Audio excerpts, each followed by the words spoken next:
Davom etamiz. Telekanalimiz tomonidan 24 noyabrdan start berilgan omadli tomoshabin mega aksiyasi qizg'in davom etmoqda. Unda har kuni turli sovrinlar, qimmatbaho maishiy texnika jamlanmalari o'ynalib, g'oliblar aniqlanmoqda. Ana shunday kunlik o'yinlarda navbatdagi omadli sovrin Surxondaryo viloyatining Muzrabot tumanida qatnashgan tomoshabinga nasib etdi.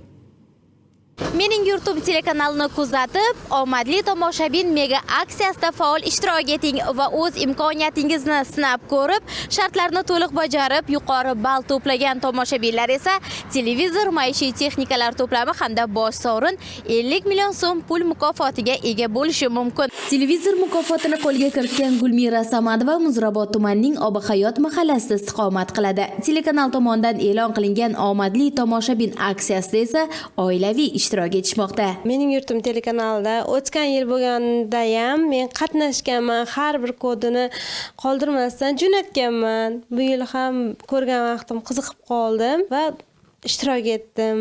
Yutib oldim. Juda xursandman bundan, lekin kutmagandim. Mening yurtim telekanalining sevimli kuzatuvchisi Mag'firat aya Vohidova kelini g'olib bo'lgach, aksiyaga bo'lgan ishonchi yanada ortganligini, endi bosh sovrin uchun harakatda bo'lishini ta'kidladi. Qaynona kelin ikkalamiz ishtirok etyapmiz. Men ham o'ynayapman. Menga ham shunday yutuqlar nasib etsin. Telekanalning o'sha ijodiy ishlariga omad tilayman. 24 noyabrdan 26 dekabrgacha davom etadigan ushbu aksiyada siz ham o'z imkoniyatingizni sinab ko'ring. Bosh sovrin 50 million so'm pul mukofoti. Muqaddas Panjiyeva, Xolmat Ne'matlayev, Surxondaryodan.